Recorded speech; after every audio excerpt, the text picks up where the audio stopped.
Oops. Hello viewers and welcome back to welcome to a new episode actually.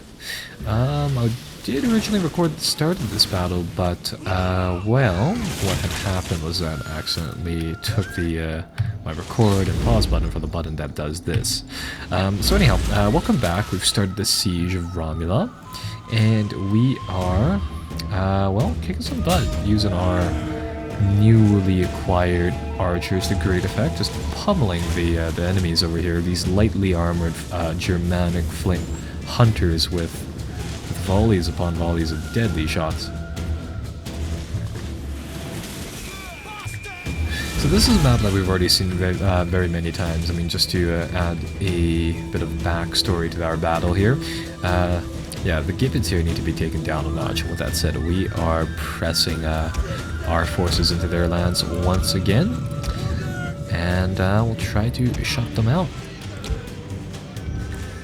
So hopefully, well, one of the first things that we need to do is clear out all the rabble over here, clear out the way for our cavalry to advance. And I figured this might as well be a nice time to test out how well our archers perform.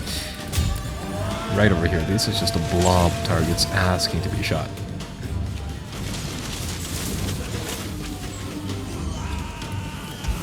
Let's grab one of our cavalry units just to make a charge on the front few groups of archers. See them bail into the crowd here.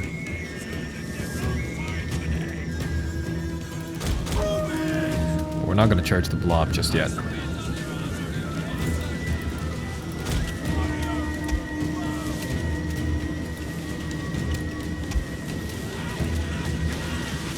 Ooh, they've even taken to rallying their troops. Okay, so while our people pummel them from that side, let's get our melee line to go in there and really mess their Germanic levy line up. So, starting off, steppe warriors go in, and following them will be the melee spear line to really add subsistence to this line. So one of the things that I didn't notice before was that for these steppe warriors, they have this rapid advance ability, and from the looks of it, it doesn't come with any fatigue penalties, so we can use that for a bit of a faster speed bonus, just really whenever. There's no real penalty for it, right? Oh, look at the farmers run. Try to match their forces. Javelin trade here. Ooh. And there we go, the brawl has begun. Try to go for the wraparound here.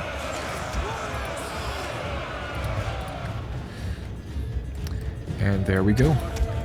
So now, horse archers are almost out of ammunition, which is rather unfortunate. They still don't have that that potency. And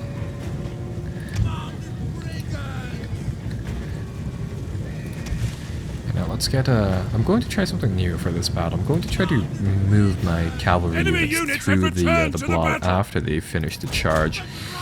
So what I've always done was that I've always left the cavalry to fight afterwards, but it might honestly be better just to push them right through. The general is dead! A lethal blow! Yeah, because at times it seems as though it would do more damage. The thing with the Total War games is that honestly I've never figured out how you're truly supposed to use the cavalry apart from hit and run tactics, more or less because of the fact that yeah, you really don't know what happens inside the melee brawls is the thing there. Oh, and they're fleeing over here. For our general. Protect him. Usually what I like to do with it is that I like to use the cavalry to just, you know, as we've seen before, right? I drive them in the back of the enemy are losing our enemies.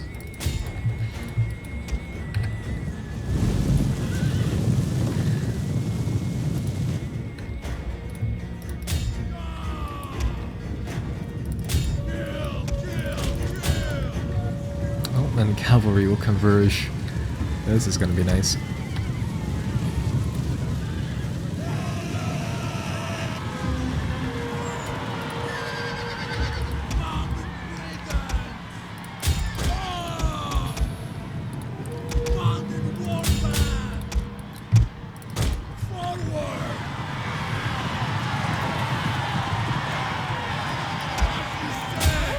Alright, so it looks like driving our cav forwards through the enemy lines seems...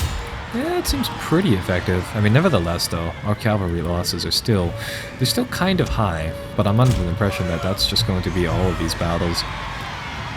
Yeah, because I mean, in cutscenes and everything, you see cavalry really just circling around. Once they disrupt the lines, right, they can really make work of the enemy. But at times, such as in do that. But taking a look, cavalry units did a decent amount of kills, really. So yeah, the bows definitely helped out. I see those brigands, which were the first cavalry in, took the vast majority of the losses, but they also did the vast majority of the kills. So that is, I'd say, pretty good. And once more, we're gonna pillage the place and return. Actually, you know what? We can return next turn, perhaps. If we raise it next turn, it'll, I'd imagine, gives us more points for it. So I guess we'll just sack it again. No, that's right. We don't use all of our movement points, so we can bundle or buckle down like that. Right, so that'll be one force, and that'll be, yeah, the end of the turn. To speak words of strength, reply then, with a strength that welcomes peace. Ah, and now these people want a peace treaty now. Ah, we're not going to give the Gibbets that. They deserve death.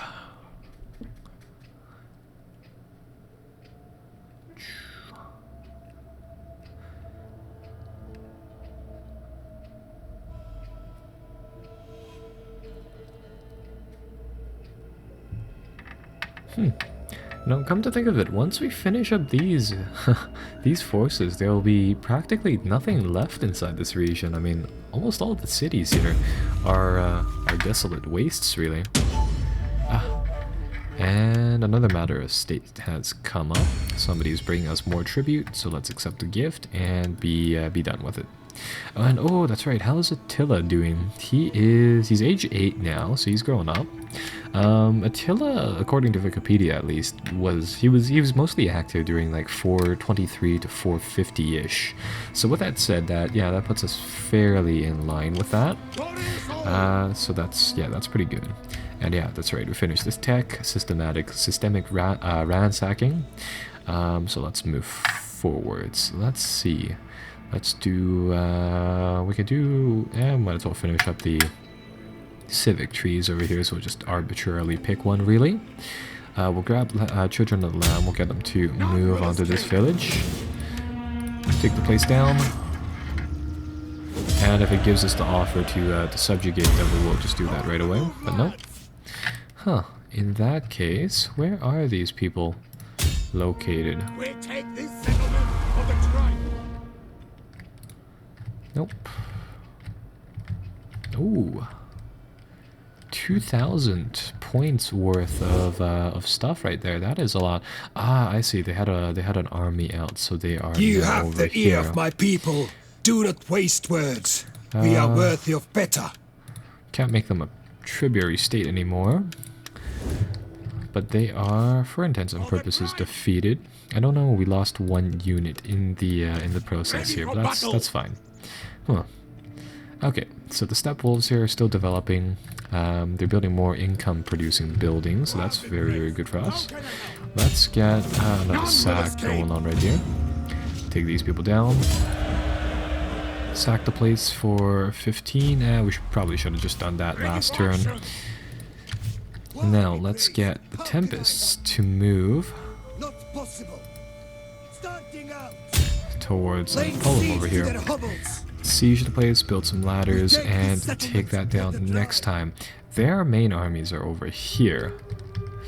So with that said, we'll get somebody to keep eyes on them. And we'll hopefully chase them down once our main forces over here are ready. Okay, and welcome back to our Let's Play of, well, Attila Total War.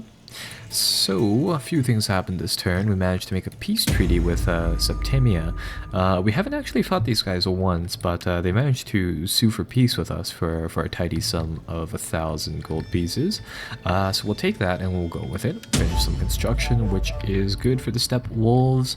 And, oh no, there's a food shortage with Children of the Lark, so we'll probably move them forwards.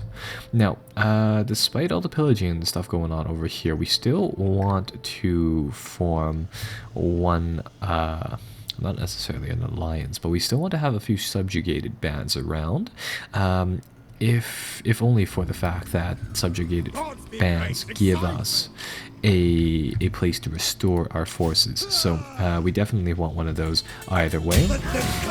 Speaking about subjugating people, we could probably sack this place right there, and we can subjugate them like that. We won't take their kind. More or less because we really need to pluck down, and we really need to restore our forces like that. And would you look, we can build up this force entirely. So this is very good. And with the Blood Riders, we can do something similar. We can we really do need a base of operations. So this is nice. We have it's nice that we have this. Now it'll be some time before we can forward all of our forces over there. But we'll gradually do that, and we'll get our people settled down nicely.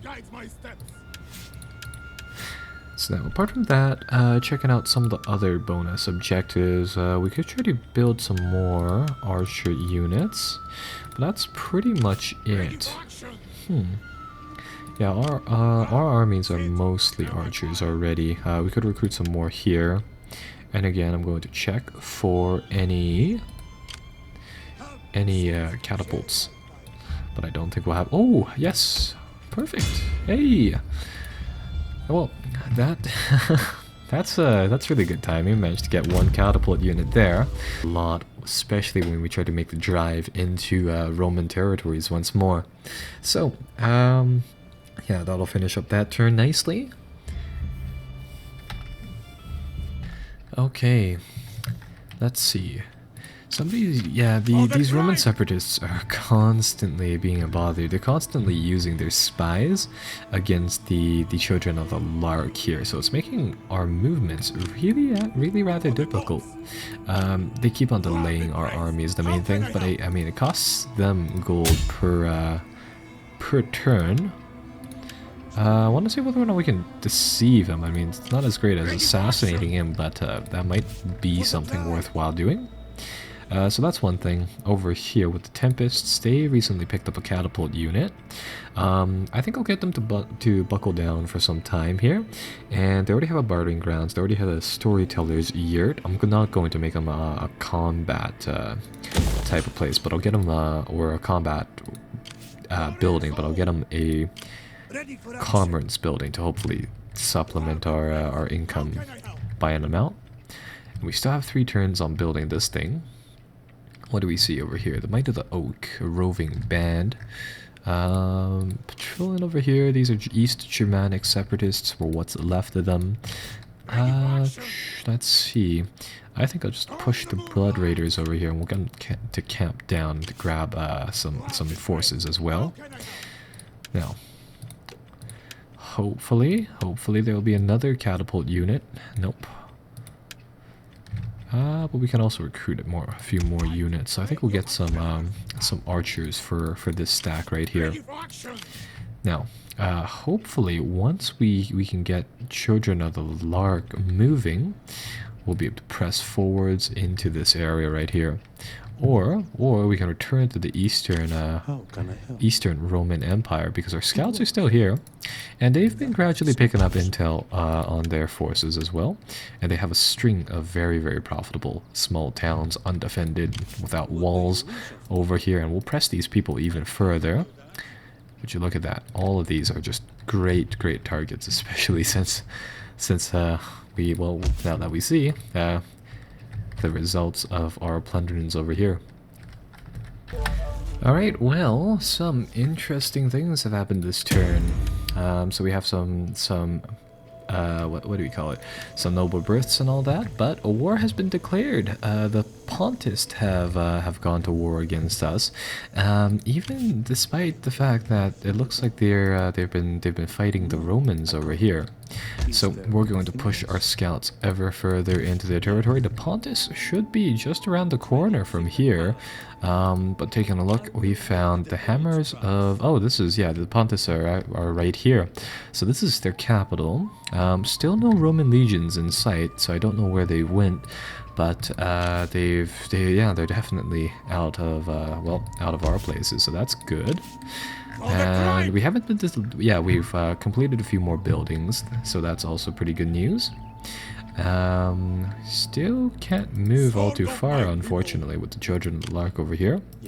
I'm going to try to manipulate this agent right here. Hopefully that'll help out. No, that's a failure. So yeah, the Roman separatists here have been constantly delaying us. Let's pluck down the steppe wolves.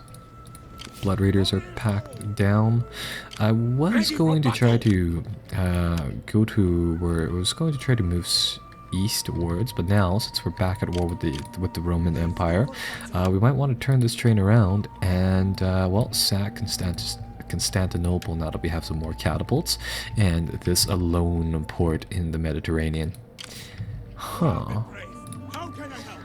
And we have an increased mercenary pool these few turns, but I just still don't see any catapults. We got one last time, but I think that's that. Either way, I might as well wrap up the episode here and pretty much just call it a day. So I think we'll save that for later on. So with that said, I'll see you guys next episode.